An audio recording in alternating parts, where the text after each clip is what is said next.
And next up, we have a presentation, Opening of Schools by Dr. Wise, Mr. Stewart, and Mr. Faust. Thank you, President Ragland, members of the board. This is a great opportunity to share with you where we currently are in our planning process, talk a little bit about how we got here and how we'll move forward towards the first day of school and beyond. There definitely are a variety of challenges as well as opportunities. And just like any other planning process that we go through as a district, we usually like to sit down and define the process that we're going to follow and some guiding principles in order to move through that process.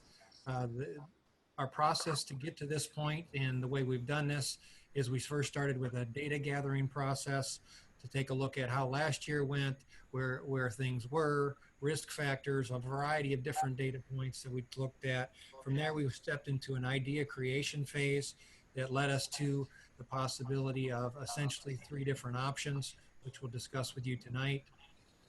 And from there, we went to prototype design, which today you see the prototype that we're recommending to move forward with. There will be additional steps in this process. For example, tomorrow, we will be pushing out the opportunity for staff to provide more detailed comment, as well as ask questions. That will allow us to further hone our processes and procedures in order to make sure that our delivery is as flawless as possible to the start of school. We will also be extending that same opportunity to parents as well for their comments, questions. Because this has so many moving parts and because of the complexity of it, we want to make sure that we try to address as many of those issues as thoroughly as possible. But under that is this concept of these guiding principles. So within that, and some of the guiding principles that are really driving us to get to this point are obviously the health and safety of our school community, the fact that we are committed to academic success for all of our students, and we really want students at the center of those decisions. And then, so that was really what guided us to this point. Obviously, I've talked about those other 2 bullets here and the fact that we'll continue to engage our school community and use data as we move forward. So on the next slide, when you take a look, we have worked closely with these agencies and other departments. We'll continue to work closely with these agencies, follow their guidance, or use their guidance in order to and take that into consideration as we make our own decisions. We have been in contact and we are grateful for our partner agencies. We also want to recognize the fact that given this circumstance, all of these decisions come with some level of risk and potential impact.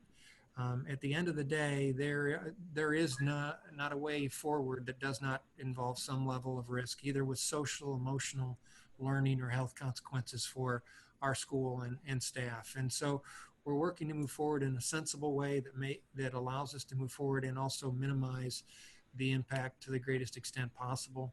We do understand that this puts our parents in a difficult position, but as we attempt to balance these often competing factors, we hope they can appreciate that our attempt is to move forward with the best education or the optimal learning environment without compromising the health and safety of others, which really brings me to our next slide.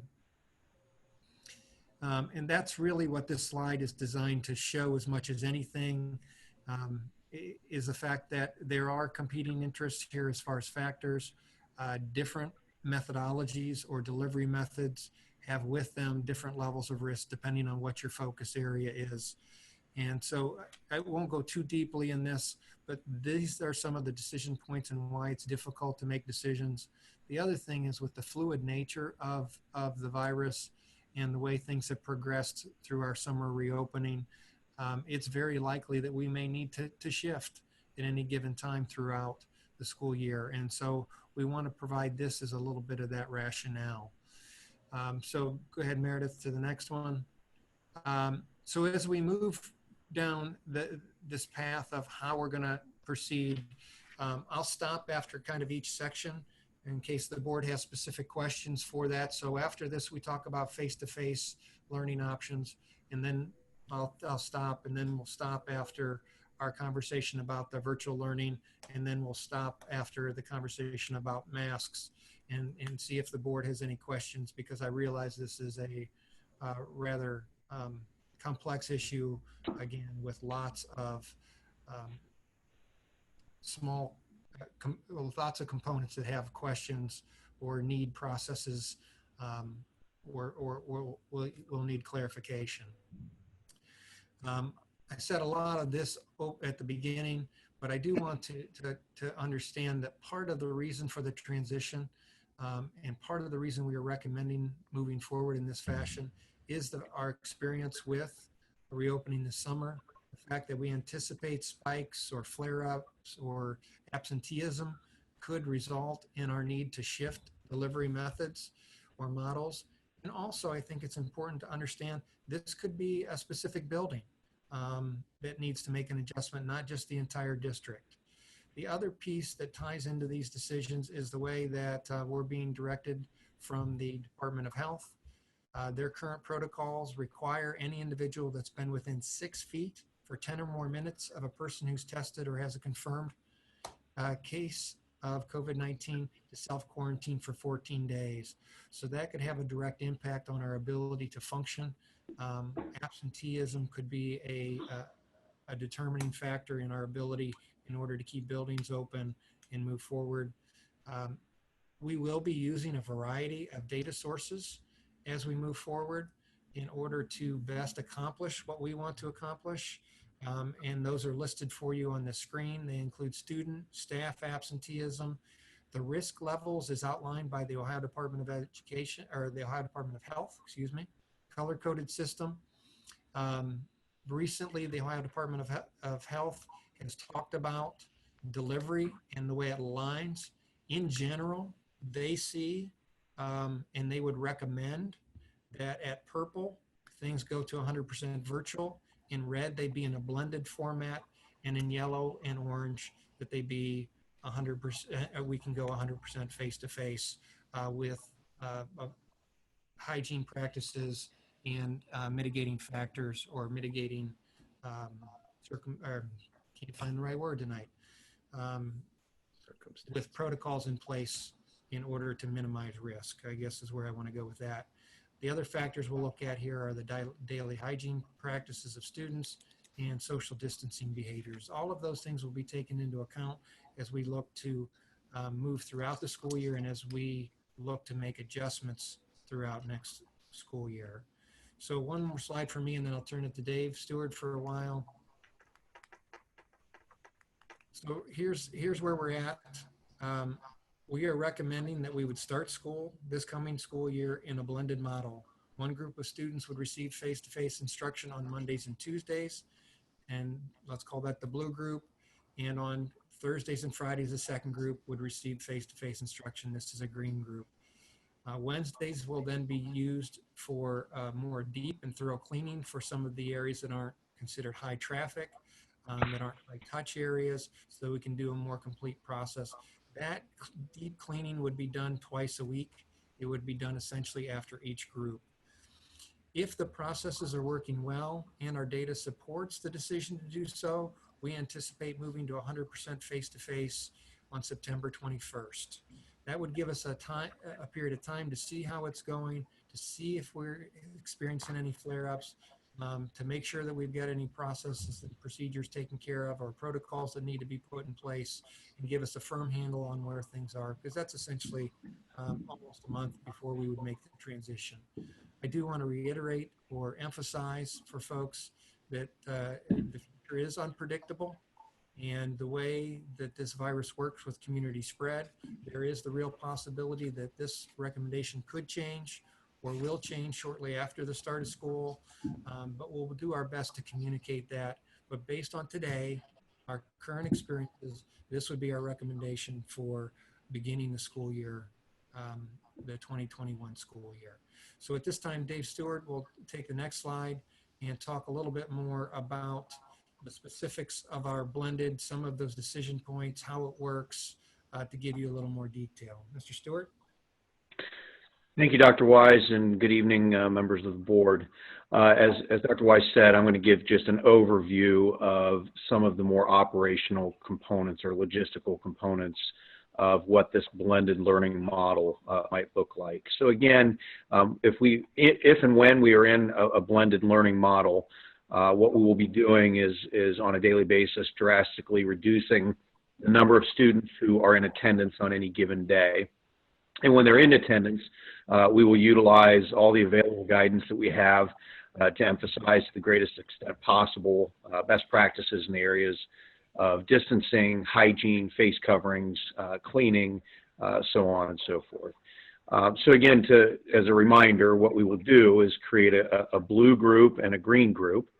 The blue group will attend typically on Mondays and Tuesdays, and the green group will attend typically on Thursdays and Fridays. And then on Wednesdays, everybody will be learning remotely so that we can do a deep clean of our buildings. I say typically on those days because there will be some weeks, and we will publish a calendar. There will be some weeks where we have either a Monday or a Friday day off during the week, and on those weeks, we actually will utilize Wednesday for instruction to balance out the instructional days for each group. And to get that deep clean in that week, we'll just use overtime to make sure that the buildings get a deep clean. So the first thing I want to talk about is how we will achieve these two groups. We are fortunate that we have a robust student information system, Infinite Campus, that has added functionality called Infinite Campus Attendance Groups. Essentially what this functionality does is it takes a look at our entire district, even down to the classroom or individual section level, for example, at high schools, and makes a first pass at dividing the district across the district into two groups, while at the same time keeping households together. So what I'm not saying is that this division will be tied to last names. It will not. The function within Infinite Campus will use different factors to divide the district into these two groups.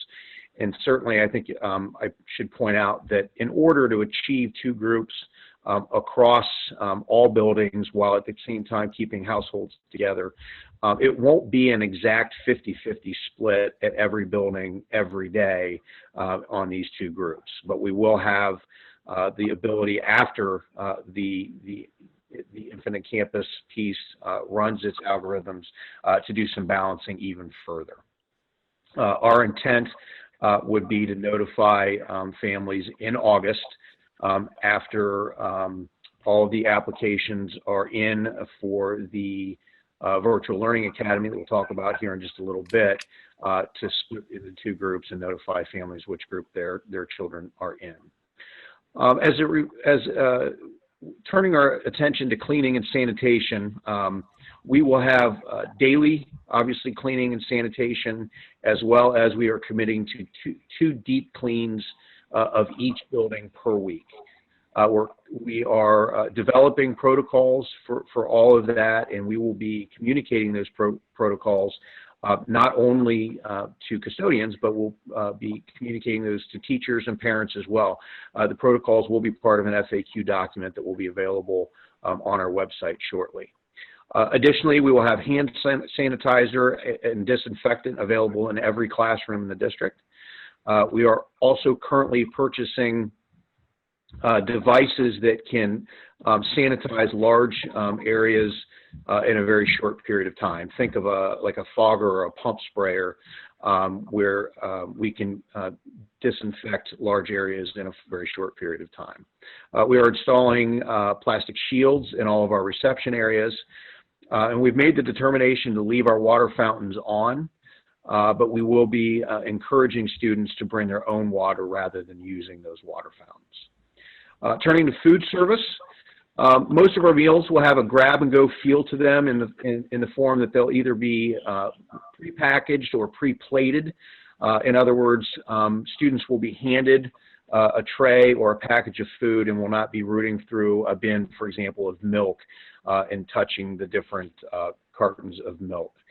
In the past, when students entered their student ID to purchase their lunch, they did so on a pin pad that they punched their student ID in. Obviously, we don't want that many students touching the same device, so we are switching over to barcode scanners that the kitchen staff will actually scan the student ID into the system. Obviously, we'll be sanitizing frequently. We're working on marking on the floor so that we can identify proper social distancing as students are waiting in line to pick up their food. Buildings, one of the tasks that they will have will be to determine, for example, the lunch or breakfast schedules, as well as where students will eat. Each building's a little bit different in terms of their schedules and their layout. And we were going to leave that to buildings to how best to utilize social distancing to make sure that we remain safe while students are eating. And I will also share with you that, again, in this model, this blended model, in a typical week, students will be in school 2 days a week and learning remotely 3, but we do plan on being able to provide breakfast and lunch to students also on the 3 days where they are not in our buildings. Turning to clinics and school nurses, we will, when students arrive at school, we will be surveying them every day with a standard set of questions related to any symptoms they may be experiencing, whether or not they took their temperature at home. We will be asking all students to take their temperature at home before coming to school every day, and as well as questions about contact with anybody who has been diagnosed with COVID-19. And obviously our teachers will be trained on protocols for how to handle any situations where the answer is not, does not allow a student to remain in the classroom. In terms of our clinics, we will be creating separate spaces where we can isolate students who come down to the clinic and indicate that they are feeling ill, so that they will not be mingling with students who may be in the clinic for Band-Aid or for medicine or any other needs. We will be able to keep children who feel ill isolated, and we will be emphasizing with parents the urgency of coming to get their child from school if we do unfortunately have to call and share that their child is feeling ill or experiencing symptoms. Our nurses have created documentation to communicate with parents on when they should keep their child home. We will be sending that information to parents, but it's also available on our website. And our nurses are also working with us to develop protocols for when we do have confirmed or suspected cases. I believe Dr. Wise referenced this, but the key factor when we deal with confirmed cases is whether or not an individual has been within 6 feet of the person with a confirmed case for more than 10 minutes. If that has happened, we will have to, unfortunately, people will have to quarantine. That could be teachers, that could be students, and we will have protocols for if and when that happens to take place. Turning our attention to athletics and music, I know that a major question that exists, regardless of what model we happen to be in when we start school, is whether or not we will have athletics and music programs. As of now, what we can share with you is that the Ohio High School Athletic Association has stated publicly that they are still planning on beginning practice on August 1st and are preparing to have a full season. So we are preparing in kind. It would be our assumption that we will continue to operate under the restrictions that we've been operating under with regards to athletics all summer. Those things pertain to students congregating before and after practice, students bringing their own water, again, the daily symptom monitoring, liability waivers. We expect all of those things to continue. Our music programs are in the process of getting up and running. They just today posted to our website their guidance documents, and many of them will begin practicing as well. So until we hear differently, we are preparing for full season beginning August 1st. But again, we will be monitoring news as it comes from the governor's office and the Ohio High School Athletic Association as it becomes available. The next topic is field trips. We have stated previously that we will not be authorizing any overnight trips through at least November 30th. And the number of day field trips that we take will be drastically reduced. We will be evaluating those on a case-by-case basis, truly on their relevance to the essential delivery of instruction, or our core purpose. One challenge that all districts are going to be facing is possibly the need for substitute teachers. We have been, since the spring, our Human Resources Department has been actively recruiting as many subs as we can possibly sign up. The challenge is that so is every other district, anticipating the potential of needing a good number of subs. We know that this is going to be a challenge, and it's one that we will continually monitor. And as Dr. Wise stated, this could be one of the things that impacts our ability to open fully or move in a more restrictive direction. There are a number of items that beginning tomorrow morning, we'll begin working with our principals on some building-specific decision points. Again, buildings are different in terms of their physical layouts, in terms of their schedules and their culture, and so there's a lot of things that need to be worked on at the building level, given the guidance around hygiene and distancing and things like that. Those things include things like arrival and dismissal protocols. Again, as I stated earlier, breakfast, lunch times and locations, and even down to things in terms of how students might access the restrooms, how we ask students to move through the hallways, how we might use spaces like media centers in a more creative way to meet our needs around distancing, how students can access the main office, the clinic, school counselors, how we structure recess. So there's a lot more information to come once we turn some of these building-specific things over to principals as soon as tomorrow. We will continue to communicate those as we move through the summer on our district website. I'll pause there in case there are any questions. Thank you, Mr. Stewart, for doing that. Before we take questions, let me just reemphasize with the board at this point that we believe fully that the best environment for our students is 100% face-to-face. We think it's a better learning environment for our students, but we also understand very clearly from the way athletic programs and other activities have opened up this summer, our ability to get to that point and maintain delivery at that point is absolutely essential. And that's part of the reason that we're recommending this. I have no doubt, based on the information we have and what we believe, that probably the majority of parents would like to see that 100% face-to-face. But we have to get there in a responsible way and stay there. And so that's really why you see the recommendation that you see at this point. So with that, questions on this idea of blended face-to-face. Also for our listening folks, there is a second document posted on the board agenda that tries to put this in more of a flowchart fashion, if that's more helpful for those individuals to follow or reference.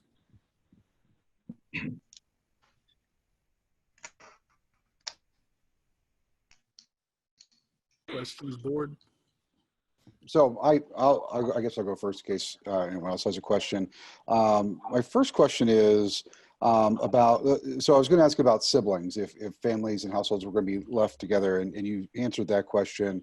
But on the blue-green schedule, if an alternative schedule is needed to meet the needs of the parents, say mom works on Monday and Tuesday and needs to have the Thursday, Friday schedule, will parents have the ability to modify those, by contacting the district, or how will that work? Dr. Wise, you want me to answer that? Good.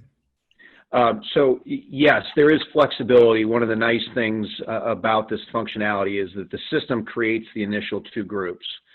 And then there is flexibility once that has happened. So we can move kids to different groups once it's already happened. Students can move in and out of a specific group over time. We can name them.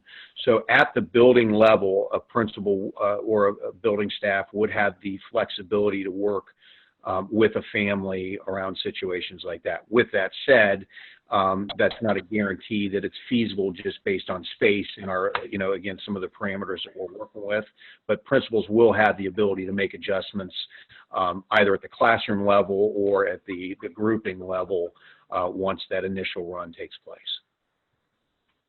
Thank you. Mr. President, I did have a question regarding the blended learning. So I guess I'm just kind of thinking through the day of a teacher. Are they going to be essentially doing the in-person course twice, once for green and once for blue, and I guess, you know, during a different part of the day, teaching the other half of the class virtually, or what would that week look like? So we are still, we're working, we're fortunate to have a great partnership with our Teachers Association. And so some of those details we're still working with our teachers to develop out. So my answers will be somewhat of assumptions right now. But yes, in large part, I think it stands to reason that yes, that teacher would probably do the same thing Monday, Tuesday that they do again then on Thursday, Friday, or maybe they shift that over the weekend. And then again, as we referenced, Wednesday will be a day where everybody, all students will be learning remotely. And teachers will still be working on those days, providing support. And so during the 3 days where students are learning remotely, I would anticipate that largely their work will be an extension of what they do on the 2 days where they are in school. So extending those lessons, practice, things like that, because it is important to remember that on 2 of the 3 days where students are working at home, their teachers are physically teaching the other half of their class. So those 3 days will be largely, again, extension of what they're learning. Remember that the board had the wisdom to shift to a one-to-one model, so students will have access to a device, and many of the tools that we utilized in the spring will assist in the instruction for students in this model as well.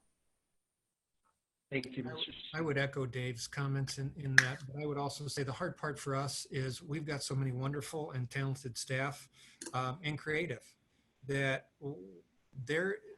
the sky's the limit with them and the delivery that they look at. Anything that we would share with you tonight is more in the standpoint of what minimal expectations families should be expecting to receive, but we have no doubt at the end of the day, they will find ways to use this, because this is an option that wasn't available to us in the spring.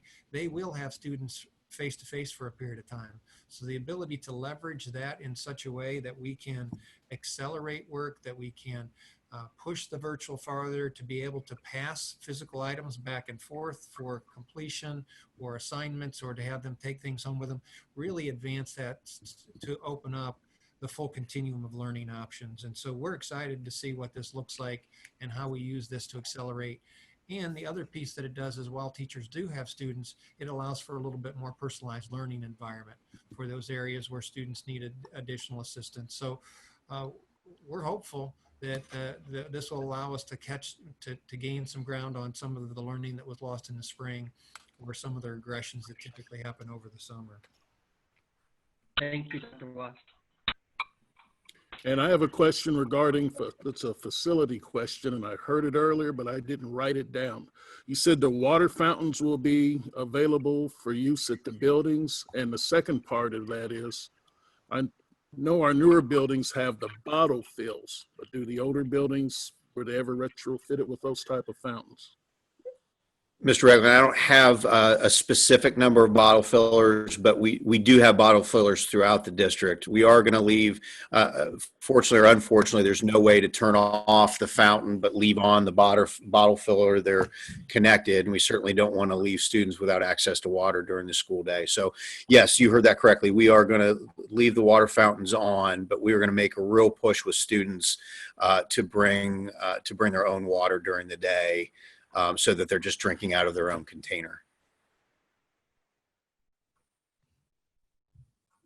Mr. President. Oh, go ahead, Mr. Stringer. I'm sorry. Thank you, Mr. Caldwell. I think right off the bat, I'm going to say what we all want to say before I ask my two questions. And that's that there's so many tentacles involved with the changes that are taking place every day. And I know that I heard a couple of the words that are very meaningful to us. Balance was one of those. Minimizing risk. I'm so proud of our teachers and our staff and our parents and our students and how they have flowed with the changing times, and we continue to do that. But safety and education are our two biggest concerns in everything that we do. So we watch the changes that are coming. I just want to mention that I'm very aware also of other parts of our state. We are blessed enough in our community and in our district to be able to have broadband, for example, for our kids to be able to use PCs and to have an opportunity. I'm aware of a lot of school districts that don't even have that opportunity. So two of my questions are, one that was mentioned had to do with arts. How are we dealing, and I know you mentioned athletics and music, gym, music, art, how are we dealing with those? Thanks, Mr. Schreiner. The simple question the simple answer I can give to you is that we are not looking to reduce our offerings in those areas in our face-to-face models. And so we will be working with those teachers. The curriculum coordinator for those areas, Erin McCluskey, is already gathering best practices from national organizations in all of those areas and starting to work with teachers with music, for example, to work through what we can do in this new environment in those areas. And then my second thank you is about substitutes, for example. If there's an instance where there needs to be a sub for whatever reason, how will that be handled? Can you speak to that again? Sure. I'd offer you a couple things. One is that remember that the way buildings handle the lack of a substitute teacher tends to be different at elementary schools versus high schools, for example, just based on the way that those different age groups are arranged. And so I'll give you a couple of things. One is that, as I said, starting in the spring, as we saw the potential of this coming, Dr. Wise asked our human resource department to really begin in earnest trying to increase not only the number of substitute teachers in our pool of substitute teachers, but also the number of substitute teachers who commit to us every day versus any other district. And so we pay them a slightly higher rate to commit to us every day. And we will be possibly putting those, so our attempt is to have a number of those people available at every building every day, should a teacher become sick during the day or should a teacher become sick late in the morning. Again, the challenge is that every district is doing the same thing. And so we probably will deploy those building subs, as we call them, a little bit differently than we have in the past, to recognize that the challenge is greater at an elementary school maybe than it is at a high school to shift in a quick way and with late notice. So we're still working through all those things, but the other simple answer is this could potentially be a real challenge that we will need to monitor every day. The other plea that we would make for those individuals listening in the greater community is we need subs for everything. Substitute teachers, substitute drivers, substitute aides. And this is a great opportunity. If folks have the time or availability, we would love to have you work with our personnel department to become one of those substitutes in order to be able to deliver this in such a way. So we would make that plea as well. And as Mr. Stewart said, we've worked to increase our building subs, even putting some at buildings that traditionally don't have one, working on building our substitute pool, as well as just the general overall subs in order to make that happen. But we do anticipate that this could become a challenge. Thank you. Mr. President. Yeah. So one thing that's going to be really important here, obviously, is cleaning and sanitation. And being a custodian in our district is already a full-time job. Are we looking at additional support for our custodial staff? And tied to that, and maybe this will be in Mr. Schreiner's legislative liaison report later, is there additional state or federal funding coming to help with the additional costs of these blended learning models and all the other precautions that we have to do to keep our schools safe and our students healthy? Thank you, Mr. Caldwell. I'll touch on one piece of that, and then I'll let Hugh talk about funding. We are working with our property services folks on a daily basis to look at, for example, how we have custodians deployed, if we need to shift hours, if we need to look at using overtime. So yes, we are looking at what support they need and how we can provide that in a creative way. Because again, obviously, school's going to look different, and we've committed to 2 deep cleans a week, and we're going about the business right now of making sure that we know how and when we need to deploy our custodial staff to make sure that that happens on top of our normal daily cleaning and sanitation as well. I'll defer to Hugh on the funding question. Yes, as you know, we've received a little over $6 million in CARES Act funding to help with these sort of things. We did have a little bit of a hit from our state funds for last year of about $3 million.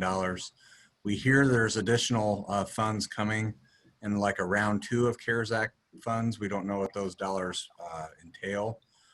We do know we'll have additional costs associated with these things, but as I've said before, you know, we've been planning for a rainy day, and I think that it's starting to rain right now. So we have the resources available at our disposal right now to kind of weather this storm. So financially speaking, yes, we probably will dig into our rainy day fund a little bit, but not significantly as it stands today. Some of the answer also goes back to just the way we prioritize things.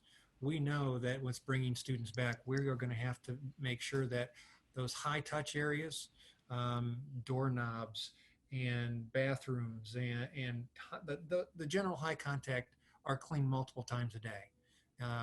Every time that there's a change in the lunchroom, if the lunchroom's used, there's going to have to be a cleaning of that. So from the products we buy to the way that we apply the products to the prioritization of the work that custodial staff is doing, those things we're going to have to look at. And at the end of the day, that's part of the reason we're looking at this blended model. If we find out we're struggling, we'll add hours or add people in order to make it work.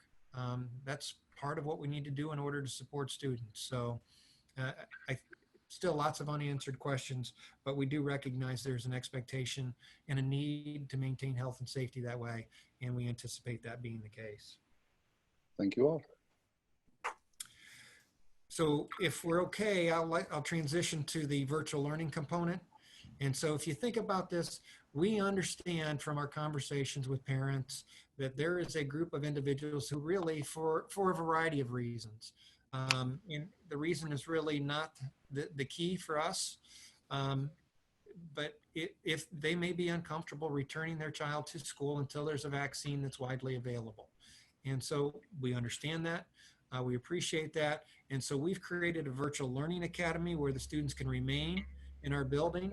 They'll receive instruction and remain cross-enrolled or secondarily enrolled is the term we use internally. Not that that means anything to parents, but they'll remain attached to the building and be able to receive instruction for next year 100% virtually, so that Mr. Faust doesn't have to do this part.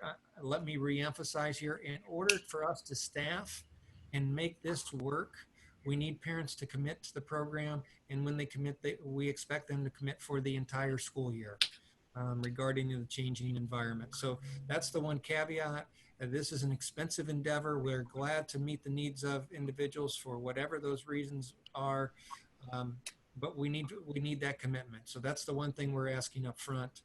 And with that said, Mr. Faust, I'll turn it over to you to go through the rest of the details of the Virtual Learning Academy.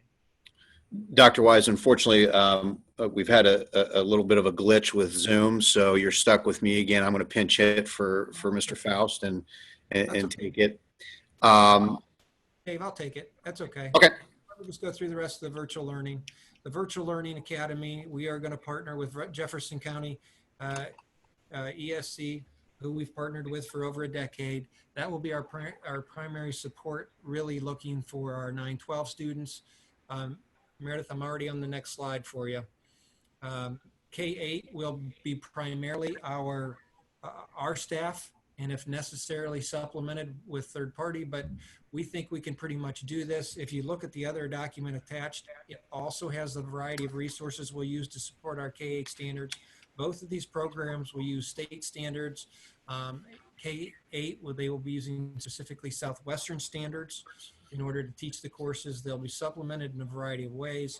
We saw very clearly from our exit surveys and from our spring work with parents and staff, Google Classroom was something they were relatively comfortable with and that they seemed to think worked very well from a home standpoint and a school perspective.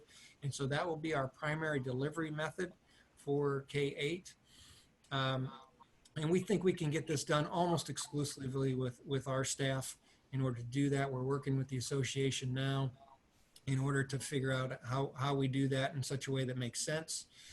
Most of those details we think we have worked out, but we have a few more before I commit to that publicly.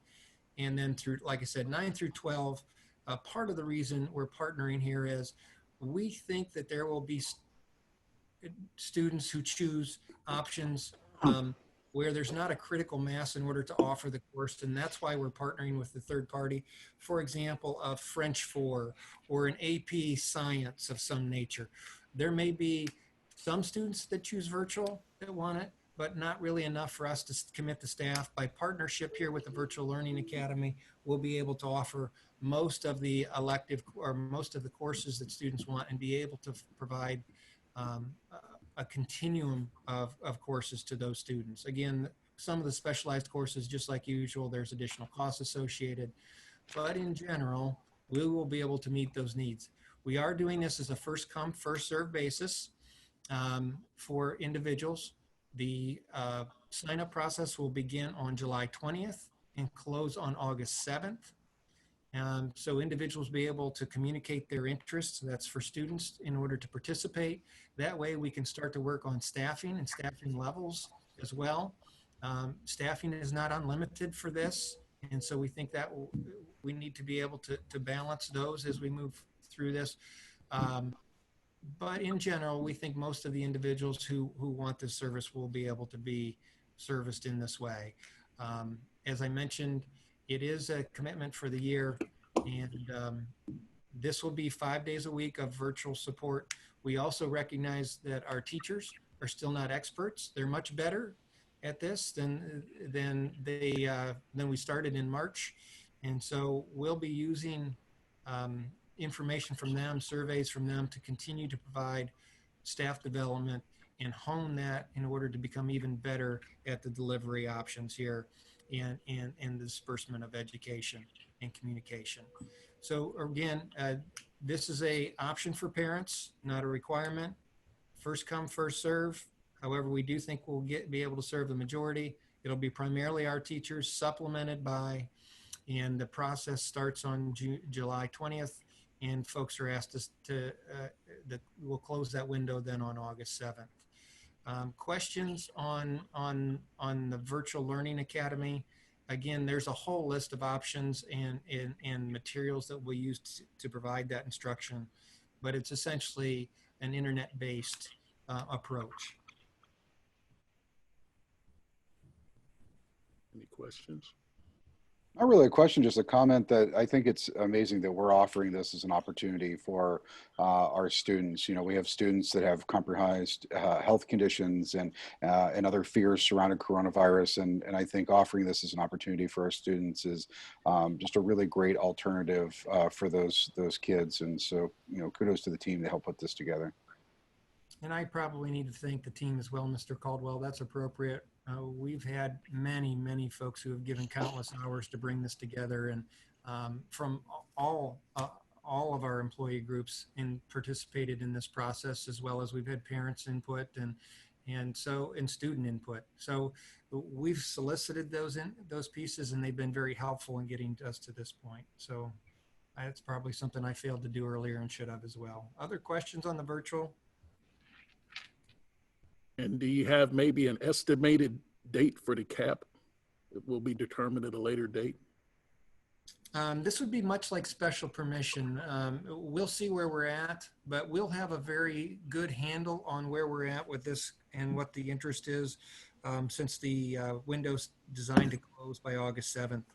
That gives us really that next week or 10 days to communicate, and we'll have a better sense at that time. Dr. Weiss, I have a question, if I could, through Mr. President. Yes, sir. My question is more specific from a teacher's point of view. So we have a third grader who decides to go online. Does that child have the same teacher that those other students will have at that building, or it could be someone totally different? It will most likely be somebody different. It will not be the classroom teacher that child would have been assigned to. So that teacher will not have double duty, so to speak. No, the teacher in the classroom, in the first option we talked about, whether it be blended or full face-to-face, or if they're forced to go 100% remotely, would have their group of students. This will be a completely different group of teachers who are exclusively committed to these students. Thank you. Any other questions?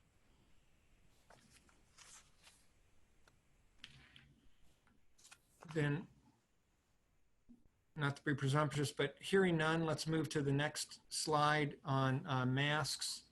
And I'm going to talk a little bit about transportation as we go through this. The governor said that all staff members will wear face coverings or masks, and so we will be following that requirement as well. We are actually going to be requiring students K-12 to wear masks or face coverings. We recognize with the K-2 and the little ones, they're going to need some breaks. So classroom breaks are allowed per teacher direction. We understand at 8 and 9. I couldn't do it at 8 or 9. I don't think I can do it at my current age. So, I mean, breaks are going to be necessary, and they'll schedule and or work with our younger students. Grades 3 through 6, especially as we're able to get outside here. We'll try to build in some breaks for them as well when we can get kids spaced apart. While we talk about a multi-layered approach here to safety, at the end of the day, space is king. We know that. It trumps everything else in this. The farther we can keep people apart and the better the ventilation, the better off and the more safe we are. So again, as we can do those things, that'll happen. But part of the reason I wanted to go through that is this also will be a determining factor in our ability to transition back to 100%. And I believe it'll also be a determining factor in our ability to stay at that level at some point. And so I want to emphasize that. And this will start right as students get on the bus.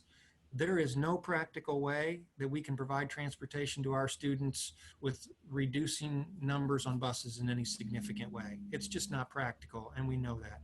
Social distancing on buses is not feasible. That's part of the reason all students on buses will be required to wear a face mask or a face covering. And so that will start from the time that they get on the bus. We are asking parents and staff to provide their own face mask. If they don't have one or they need assistance with that, we'll be glad to provide that. But again, we're asking in order to do that, to be helpful for the general overall program, to be able to provide that. Again, if we have parents or others who are looking for great ways to engage or opportunities to be helpful in this, I think you've heard two of them tonight. If you would like to make and donate cloth masks, we'll take them. In addition, if you would like to donate water bottles, not necessarily full of something refillable for the students is what we're talking about there. We'll be glad to work with you on that so the kids can have it. There's two great opportunities in order to engage in that. But back to transportation. Transportation will be 2 to a seat. Perhaps if you're family members, you might end up with 3 to a seat. But it will be every seat, two students That's what we need in order to make this happen. That's part of the way we're able to even work in the blended model. And so some things will be a little bit different. For example, first on will sit in the back, and then last on will sit in the front, and then we'll unload in reverse order. We will sanitize between every load of students so that we'll clean the bus. And David talked about a few of those different ways to distribute cleaning product. And so we're looking at the most efficient way to do that. But the bus will be clean and sanitized in between each group of students as we move forward. We know there are some individuals that cannot wear masks. We would just say provide us doctor's documentation. If folks do not have a doctor or cannot afford that route, they can work with the school nurse to receive special dispensation on that as well, because we recognize there are some medical conditions and others where that's just not feasible. And so as long as that comes from a licensed individual or our school nurse, we're all set. So questions on the face covering part of this conversation? Worst case scenario, what if a child shows up to ride the bus without a mask? Will we be able to provide that child with said mask? The same would be for the building too. So. Yeah, our drivers and buildings will have extra PPE equipment available to them, and we'll provide students with that. In cases where we've provided cloth coverings or others, and there's repeated conversations or repeated piece, we may have to have additional conversation, but yeah, we'll help support that because that's going to happen. Mr. President, I had a question. A couple parents have obviously reached out to me. Some of them have very young students who perhaps have not worn masks for a long period of time before, things like that. So certainly looking at this, one of the suggestions would be start to get them used to wearing a mask. What would be some other suggestions that you would have for families to adjust their children over the summer to the things they can expect in school? I would say this, I'm not sure I have a lot of those at the tip of my tongue, but what we can do is we can talk to folks who know 5-year-olds better than I do and get some suggestions from them, and we'll be glad to make sure that that's part of our communication or ways to acclimate your child or prepare them. And as well as I'm sure there will be other adjustment issues that we need to take into account, because let's be honest, even back to school night or curriculum nights or parent teacher conferences, those are going to look very different. And so those may need to be done virtually or others. So we have a variety of communications that will need to go out over the next several weeks. And we need to also work in order to acclimate parents to the new environment. And so those things will come from buildings along with specific suggestions. But it's a good question and probably something that deserves more time and a more thoughtful answer than I could provide you tonight. Thank you. Mr. President, the other thing just along with that, Dr. Wise, is, we're getting ready to build some beautiful middle schools, but our current facilities don't all have the best airflow or air conditioning. And so further guidance on what those middle schoolers should do while wearing a face mask in the hottest days of the school year, I think would also be helpful. Absolutely.